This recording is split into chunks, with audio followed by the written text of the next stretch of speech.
Today is a very special day. Today is the birthday of our daughter Ayala Hana. We want to wish you many more years of good health and much happiness. And may we have the nachas, the joy to see you continuing growing the way you are and continue to be proud of you. Today we are on page Ayin Dalet 74, Tractate Cירובין. גוף המערב אין מבוי ניתר בלחי וקורה עד שיהו בתים וחצרות פתוחים לתוכו. ושמואל אמר בית אחד וחצר אחת. רבי יוחנן אמר אפילו חורבה. So I would like to use the מאורות הדף, the picture number 240. Everyone see it? Okay. Here is the public domain. So Rav Amar, unless there are houses and courtyard opening to it. And Shmuel said, even one house without courtyard and one house with just a house, one house is enough. So Rashi said, Bait belo chatzer, a house, here the house without yard, vechatzer shebabait acher patuach la. So here is a house, they have the yard, and they have the opening. They have here the alleyway, and you have here, if you look carefully, you see it's like a door, windows of that house open in one domain to that house. So you see in one place yard with the house, and the other place is only a house.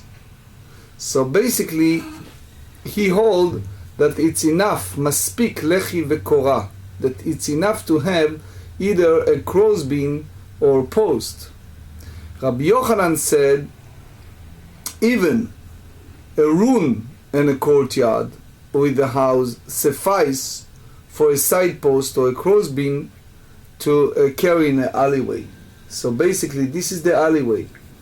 So the moment you have either you place either something here, or you have the crossbeam, or as long as you have something in between. But he is not talking about regular house like Shmuel. He holds about a run house. Now, Amar le Abaye le Rav Yosef. Abaye said to Rav Yosef, Amar Rabbi Yochanan afilu bishvil shel kramim. Rabbi Yochanan hold even if you have a vineyard path and a courtyard. So I would like to just elaborate in one word, since you guys are erudite and you already learn a lot I see the question you asked me off record that you are knowledgeable. So there is a concept called chalot shem mavoi, which means you have an alleyway, but there are some situations that they have the category, the halachic category of alleyway, even in a way it is not a full alleyway. Meaning, Rabbi Yochanan hold that it's sufficient to have chalot shem mavoi, that it's like an alleyway. You put a post, you put a crossbeam, you put something that it makes it look like an alleyway, and it makes it in a way that you make an eruv, and that's sufficient. So Abaye said to Rav Yosef, even Rabbi Yochanan hold that if you have a path of vineyard, that it's open in one location, and you have a yard with the house that open the other way. So in other words, instead of the picture we saw with a house, you see it as a vineyard. So he asked, is that considering a alleyway, or it's only if, according to Rabbi Yochanan, if you have a ruined place and yard, that's the way that, like, that the yard is considering a alleyway. So Amar Lei, Rav Yosef said to Abaye, Lo Amar Rabbi Yochanan ela bechurva dechazei ledira. What Rabbi Yochanan said, it's only in the ruined house that it still have some potential for house.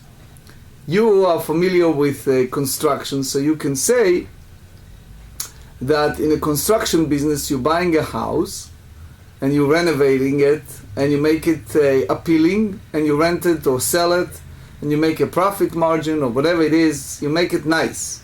So as long, the rule in real estate, as far as I might have a little knowledge, is that as long as you have the foundation, the basic foundation, the construction part, meaning if you look at the structure of the property and the structure have a basis, so that's enough for investor to go in and show an interest to replace it. So in real estate you need to have two things. One is a location, but second, the most important part is the structure. Because the minute the structure is ruined, for example, if it was standing water in the basement for a long time and you didn't take care of that, so the structure carry no value. So the property at the present moment doesn't have anything to do with real estate investment. Here we talk about ruined properties. So what's the story? Rabbi Yochanan said that Bishat Adchak, by force of circumstance, you can use that ruined property. But he said, if you do some type of fixing, or in our case, you can make something that it's appealing.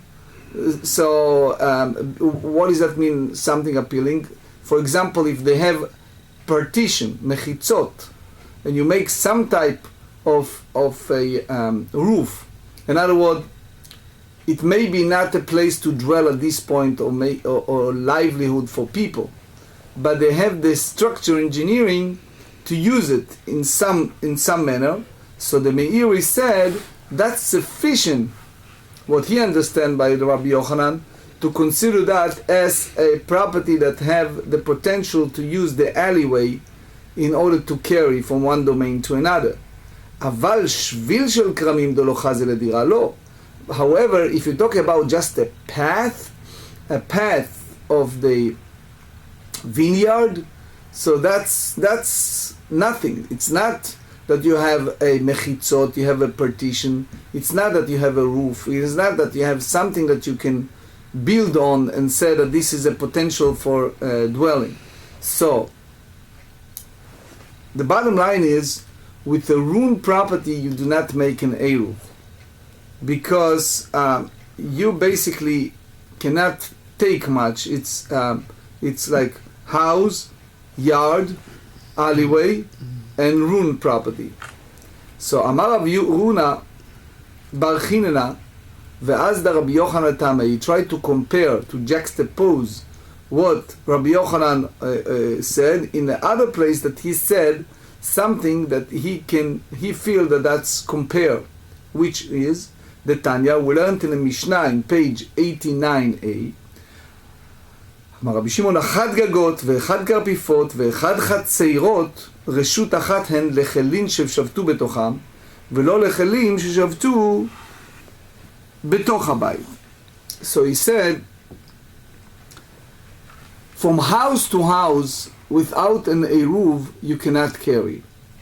Even that it's a reshut hayachid, even is a private domain, because that it's a rabbinic decree that we cannot do that. Okay, so now even they have, which is a gagot, is like a roof, and enclosures, and a courtyard.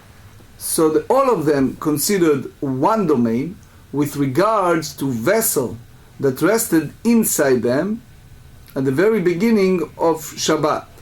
So therefore, it is permitted to carry vessels that were in the of this area at the beginning of Shabbat to any of the other area. However, they are not considered the same domain with regard to vessels that rested inside the house at the beginning of Shabbat. So Rashi here explained. So as long as you have the owner join the Eruv, so it's fine. But if he's not, this is a problem to carry the vessel from the house to the roof or the other enclosure, the courtyard, etc. ואמר רב, הלכה כרבי שמעון והוא שלא ערבו, אבל ערבו גזרינה. He said the halacha, he follow Rabbi Shimon with one condition, as long as what?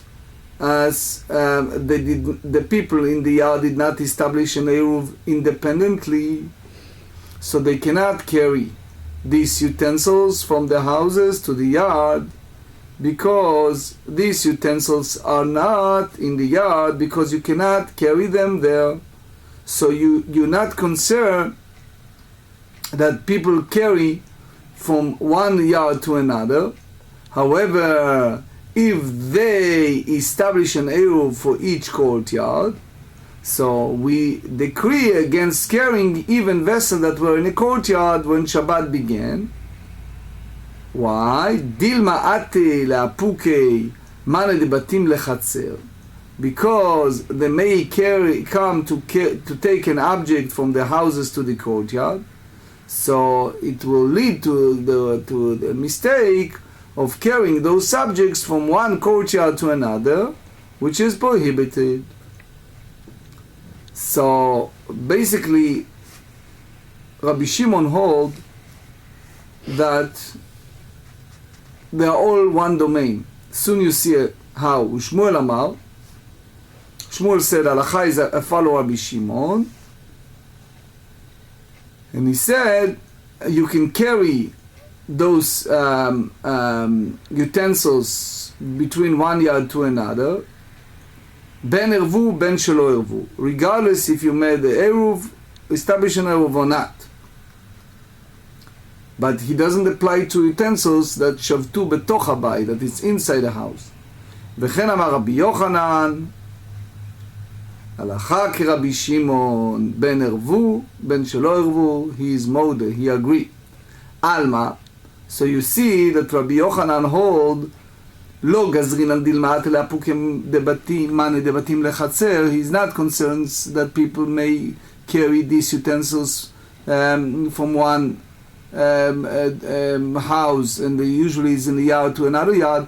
Hachename, so here also when you talk about lechi and korab, post and crossbeam, so if you have this alleyway that it's open to one side to the ruined property, the other side is to the yard, לא גזרין על דילמת אלא פוקים מנה דחצר לחורבה.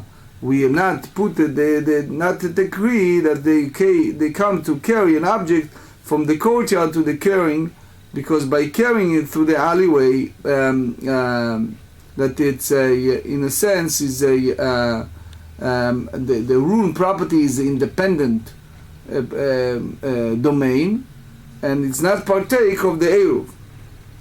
So basically, let's wrap it up. Rabbi Shimon hold that it's all one entity, which means if you have kelim sheshavtu bachatzer, if you have utensils that they are in the yard, so it's considering one domain, but it's not kli sheshavat babayit, a utensil that it's in the house. So basically, if you make an eruv only to your domain, but not, you don't make an eruv to someone else's domain, to another yard.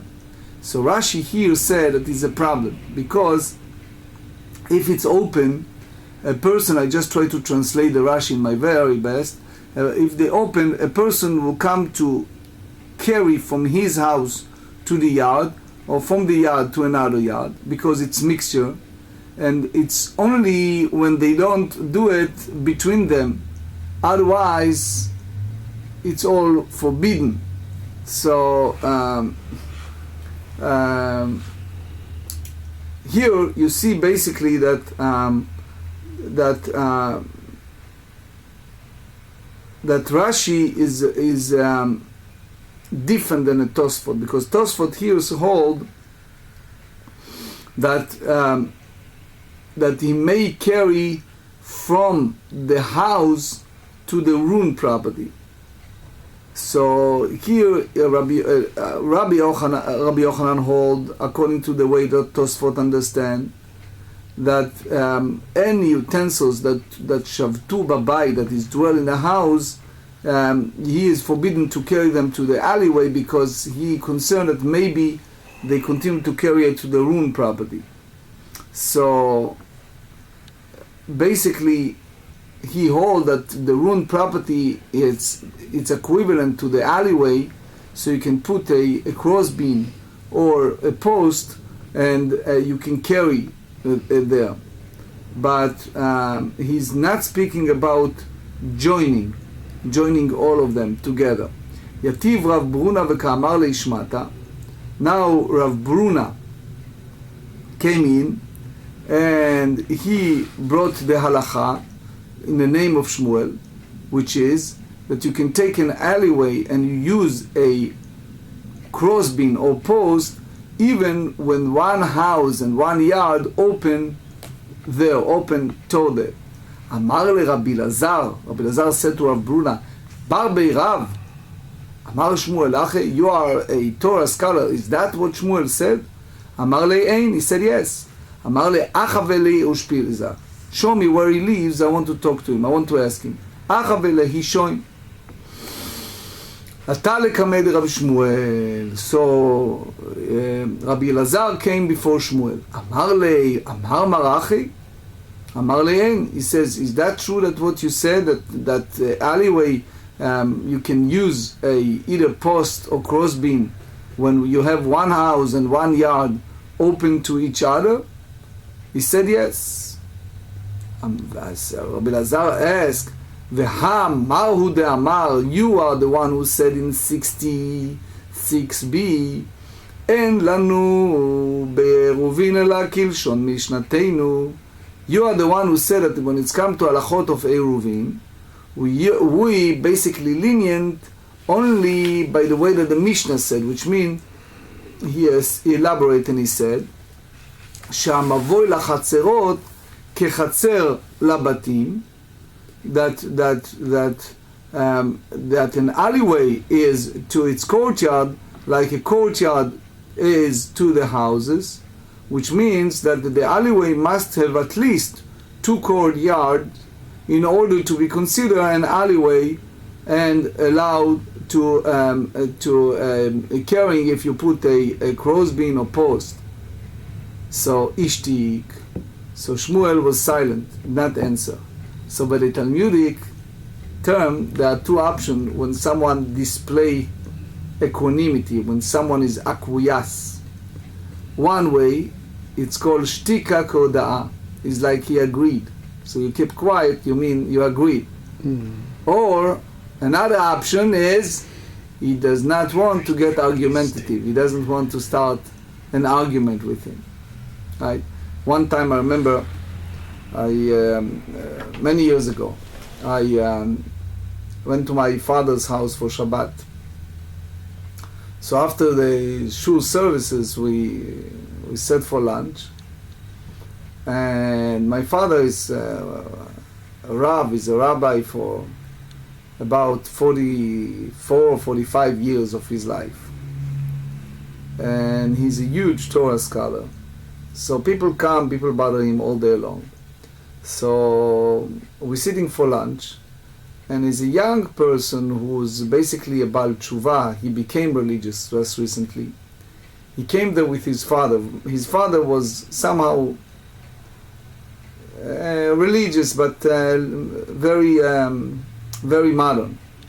The son became much religious than his father, while before he wasn't religious at all. He just turned to that age that things changed. So he's a teenager, and they come with a question. It's about using certain pot on Shabbat, and when they're allowed to move food from the pots to the plate, etc. So my father explained how they can do that and what they can do. Fine. So the son starts. So the father of that boy said, "Oh, that's exactly what I told you." So the son started arguing with my father. He says, "But what about this and what about this in halacha?" So my father at the beginning answer, but then he gets very argumentative. Starts saying, "But the Chazon Ish said, and this is said, and you should do this." And so it turned to a point that my father kept quiet, did not answer anything. So he go on and on and on. My father not answering, and finally he reached a point that he understand that my father is not going to go argument with him. So said good Shabbos, said Shabbat Shalom, and they left. But the point is, here you don't know why the Shmuel kept silent. Mm-hmm. It's either because he agreed, or you may say that he doesn't want to get argumentative. So here, since we have this dilemma, so the Gemara said, Kibla minei or lo kibla minei? So is Shmuel kept silent because he accepted Rabbi Lazar's objections and retracted his statement, or he did not accept it, and therefore he did not accept what Rabbi Lazar said. So, because what's the issue here? Early Shmuel said that even you have one house and one yard, and then he said we have in Eruv only the way that the Mishnah said. So you may said he may retracted what he said originally, that one house and one yard, it's enough to consider that place as an alleyway. Rav Bruna heard the first din of Shmuel, and he didn't hear the second one. And Rabbi Lazar heard the second one and didn't hear the first one. So after Rabbi Lazar heard from Rav Bruna the first one, he came before Shmuel and he asked that his word contradicted one another. So Shmuel kept quiet because he said that the second one, the last one, is the correct one, and he retracted what he said the first one. So it means that he accepted what Rabbi Lazar said, because he knew that what Rabbi Lazar said is basically the final opinion of Shmuel. That's one way. Or you go the other way. He says, since Shmuel said first that was and come to Eiruvin, we always go by the language of the Mishnah, and then he changed his mind and he said only if you have only one house and one yard. So Rav Bruna heard the second din of Shmuel. Rabbi Lazar heard only the first one. So after Rabbi Lazar heard from Rav Bruna the second, he came before Shmuel and he asked that his word contradicted one another. So and Shmuel kept silent because he said he followed the second one, which is the last one, and since is the second one, so he's basically retracted from the first one. So it means that he did not accept it from him, which means that Shmuel did not follow Rabbi Lazar, because Rabbi Lazar knew that that is the last opinion of Shmuel. That's basically follow the Tosfot 66b, and that's the point of view of Geon Yaakov. So now the Gemara tried to reconcile this predicament, this dilemma. So they said, Tashma, here we want to say that Shmuel did not retracted, he did not accept the word of Rabbi Lazar. De'ahu mevoa dahava bar darebe evot bar ihi. It was a certain alleyway that a fellow by the name of Ivut bar ihi, he was lived there. So it wasn't 2 houses and 2 yards. So he made basically lechi, made a post. So again, it was, thank you, it was a synagogue that was open to the alleyway, and it was also a house.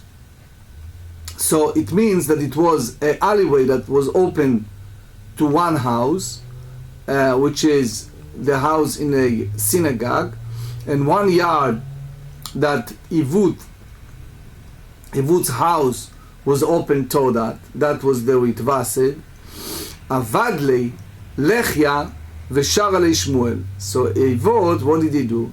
He erected a side post, and Shmuel said, fine, you can carry it. You can carry in the alleyway, because he erected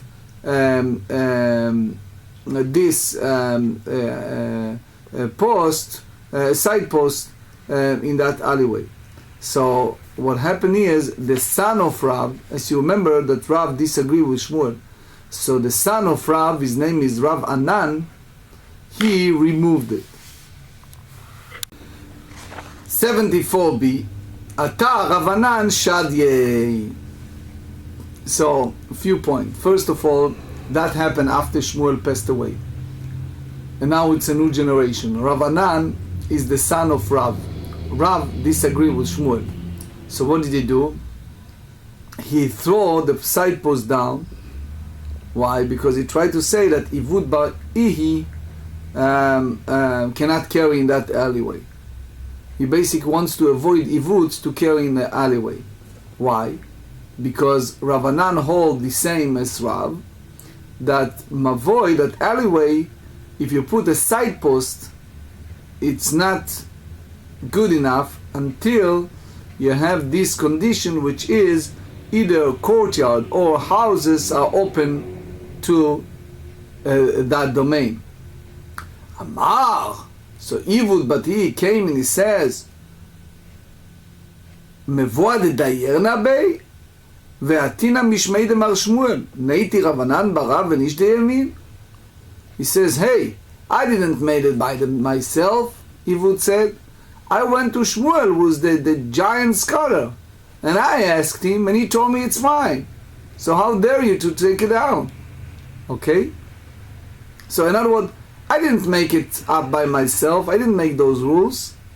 I did it because I asked him. Now, Rashi said that again, that Rav Anan did it after Shmuel passed away. So in other words, he tried, you call it in the Ivrit, Hishlit Divrei Rav, which means he tried to forcefully follow the opinion of Rav. So, Shma Mina.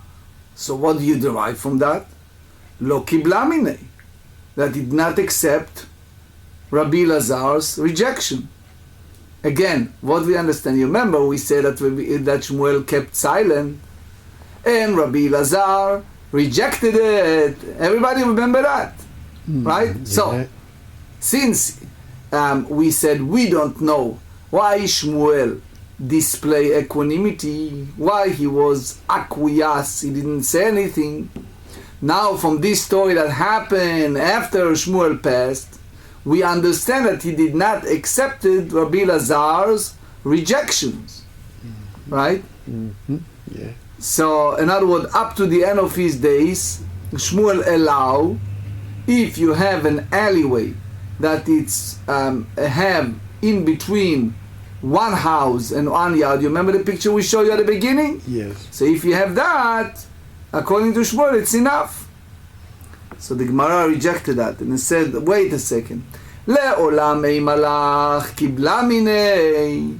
No, you may say that Shmuel accepted Rabbi Lazar, and basically he followed Rav, that Mavoy cannot be sufficient with a side post until you have a houses and yards open there. Vehacha, here is an exceptional situation that Shmuel allowed to use a side post because not only the permanent resident in that synagogue live there, but he said, Chazanahu da'ava'achil na'ama bebeitei ve'ate bayit bebeit knishta. You have the shamis, you have the assistant in a synagogue, right? Like in every synagogue, someone who set up the prayer book, someone to take care of all the needs. So he eats his meals in his house, which is in a different location, but he come and he sleep in the separate apartment that is in a synagogue. There are some synagogues that provided housing as a separate part. It's part of the property, but it's in a separate location. That's the Meiri. He says that basically they in the synagogue itself we're not allowed to sleep, but here they say that it is in a synagogue that they have two separate houses. So therefore, because they are very strict that it should be two houses in the yard of the synagogue, they also strict that in a house of Ivut will be two houses, the Ritva said. So therefore Shmuel allow that alleyway even after he agreed with the Rav that you need to have these houses and yard open to that alleyway, which means that it was in addition housing the synagogue. So basically even you have over there in that case two houses that it's good for residents, for dwelling, but in order to call it as an alleyway you need to have two houses that they have enough residents, and it's not enough that it's feeding for living. You need to have that component of residence. So in the situation like that, even Shmuel agree that mavoi, that the alleyway, it's not enough to put a side post, and therefore after the assistant, after the shamas stop living in that domain, so therefore it's only one house there. So therefore Rabbanan came and he basically took out the side post, because he said that side post is it's not sufficient. So now the Gemara wants to explain why Ivut made a mistake after that this shamash, that this fellow that work in the synagogue, stopped sleeping there. Ve'ivut bar ihi savar mekom pitagarim ushmu letamei damar mekom linagarim. You remember we discussed the day before yesterday what exactly the centerpiece of a person dwelling. Ivut hold, and it's a question if Ivut was a rabbi or was just a fellow. The way I look at the Shas, I could not find other location of Ivut, so I assume it's just a fellow. But anyway, he hold that the place that the person eats, that's the place of dwelling. That as far as the Eiruvin, okay, and not the place that he sleep. So therefore, because this assistant, this shamash, ate in a different location, he hold that's the exception, which means that alleyway that you have the side post, even that one house and one yard open to it, doesn't make a difference, and because the center part is the place that he is eating. Shmuel hold that no, the centerpiece is the place that the person is sleeping. So here we have to say the Maharsha explains that the Gemara know the truth, which is that after Shmuel passed away, the Shamash did not use the synagogue's housing, and therefore you have to say that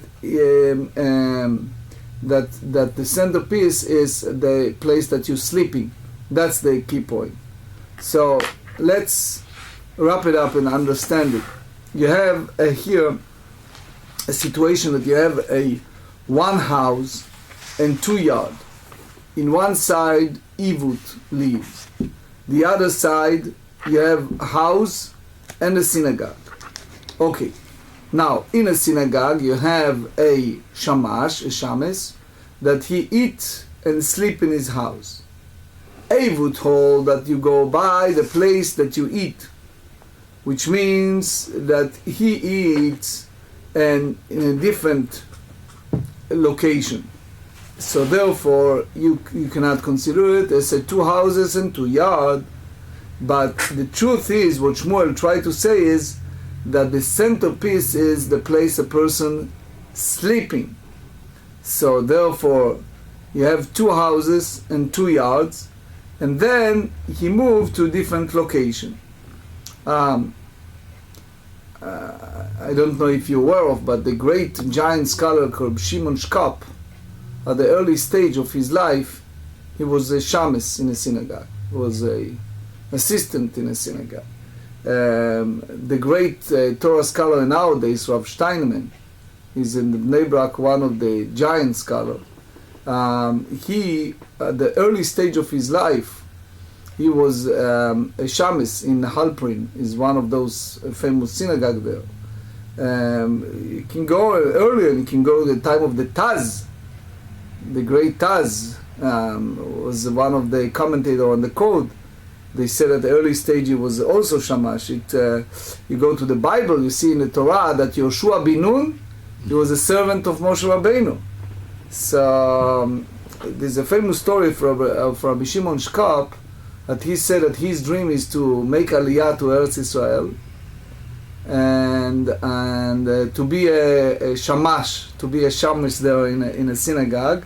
And in those ancient times it was, they have a shashiyot, they have like a old time light that you use, portable lights for lighting a place. So he said that his dream in life is to go to Israel and to be the shames who clean those lights, so people who study Torah in a synagogue, in yeshivot, can study with no disturbance. So you see a long list I gave you of Gdolei Israel, the leader of our people that feel an honor to be the shamash, one who take care of all the need in the synagogue, from prayer books to cleaning to anything you need. So it's not something that it's out of our realm. Anyway, אמר רב יהודה אמר רב, מבוי שצידו אחד עובד כוכבים וצידו אחד ישראל. So here I would like to use the book, illustration number 241. Okay, you have in one place here an idolater. Everyone see it? Yes. So Rashi said, אם יש שני בתי ישראל אצל ביתו של ישראל זה פתוח לרשות הרבים. This is the public domain. This is the alleyway. You see here the window in between. So now this is opening to public domain, and this is the alleyway that open to public domain. So basically they said וצידו אחד ישראל אין מערבים אותו דרך הנוד להתירות פתחים למבוי. So basically you do not make the Eruv toward the windows, but you do is here, if you look, you see this big sign. So you don't make the Eruv toward the windows. Now Tosfot here elaborate on that, and he said that because these houses is not open to the alleyway, so they need to use these two opening in order to reach the alleyway, which means this is the yard and this is the houses, and they need to use these windows in order to get there, because this is a public domain. Okay? And now the Gemara explain. Tosfot elaborate here a lot. The Gemara explain, אמר לאביי לרב יוסף, אמר רב אפילו בחצר. He said, you talking even using this yard, because here you see the same picture here, but you have here the yard. So he said, if you have this house of the idolater, you have here the Jewish people that live here, you have in between a yard, so it's different than here. Okay? Yeah. So he said, Amar in, even if it's a yard that you have, in a sense, joint ownership between the two, so that you don't use the windows to make the Eruv, in other words, to carry these utensils toward the house that it's open, which means from here and here you cannot use the windows in order to go from here to the yard. So he said yes. The Ilo Amar Ma'ai, otherwise why you separate between alleyway and the yard? Because look at the difference. Here you do not have the alleyway, and here you do have. And you see all these signs in the alleyway, all these partition and sign. So Abaya responded and he said, Ava Mina Tama Derav. I thought that I will have said that the rational for the opinion of Rav, Mishum de Kasavar en mavoy nitar belechi bekora, because he holds that an alleyway cannot be rendered permitted for carrying with the side post and a crossbeam, ad shiyu batim v'chatzerot ptuchim letocho, unless there are houses and courtyard opening to it. So he said here it's different, but you see here he said that that's the only permitted. You have this post, crossbeam, petition, alleyway, and it's open to the yard. Okay? That's what he said in early in page 73b. So they said, Vetarte lamali. So Rav Yosef said, so why you need two ruling regarding to the same issue? Because Rav said already that an alleyway you can use only if the houses and courtyard open into it. So Abaye explained, you need both. Tzricha. The imeahi, if you go just by this halacha that mavoy is not enough for using a crossbeam, a post, only if you have houses and yard open to it. Hava mina dirat nochri shma dira. So I thought I may say that the resident of this idolater, it's considering a dira. Page 75. So that I said that since this resident of the idolater, it's considering a dira, a place of dwelling, and it's enough to have these crossbeam, that even Tosfot said, even at the beginning of the this chapter in the page 62, the Gemara said that idolater, it's not considering a place of dwelling, a housing, because it's not something that forbids people in the yards to carry. But as far as the leniency of the alleyway, you may think that it's considering as dwelling, kamash melan, the dirat oved kochavim, lo shma dira. So they're going to teach us that the legal status of a residence of this idolater is not considering a full-fledged resident in this regard. ואם האחווה אמינא לא ידענה בתים כמה, כמש מלן בתים train. But if Rav had taught the halacha only from the ruling here with regard to a idolater, I would have said that there are not many houses, that there are. Therefore he teaches us that there must be at least 2 houses and 2 courtyards. So Rashi explains, because he said just the term houses and yards without specific number, which means that 2 houses and 2 yards. Hashtada Amar Rav. Now Abaye concluded, and he said what the Rav said, afilu chatzer, even a courtyard, that even you have a courtyard, that you have a idolater and a Jew together, you don't use those windows. with the open house to the yard in order to carry. תמה דרב דקסבר, אסור לעשות יחיד במקום עובד כוכבים. So the Rav said that they prohibited to individual to establish his home in a place where the idolater resides. So therefore, consequently, he is prohibited from establishing an Eruv. So its difficulties to living there will force him to move.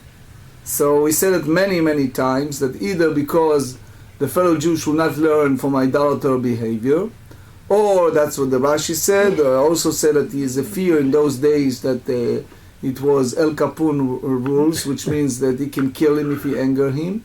So if they alone, it's not good for the fellow Jew to live there.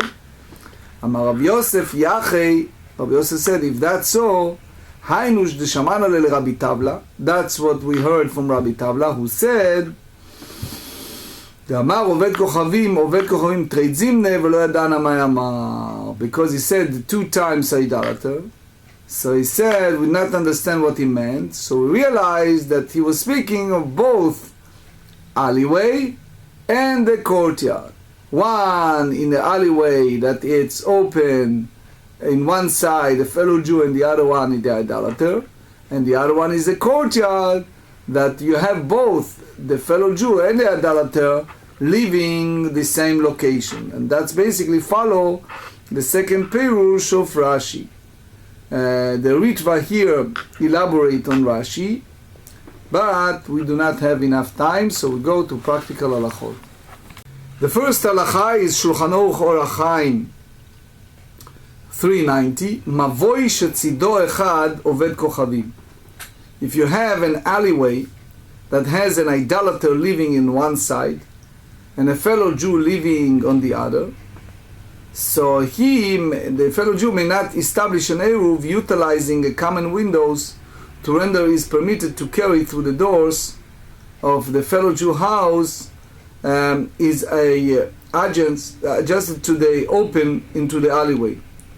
So now the Tosfot said, and the Rosh also said, that if the courtyards of the Jew are linked by doors, it's permitted to establish an Eruv. Although the Rambam said in Hilchot Eiruvin chapter 5 that it's prohibited to establish an Eruv in such a case. Shulchan Aruch Orach Chaim 382, Chatzer sheyesh bo oved kochavim. If one side of the courtyard was occupied by an idolater, and the Jewish residents established an Eruv by way of the windows that linked their houses, so it's prohibited for them to carry into the courtyard, and that's the way Rav Yosef explained.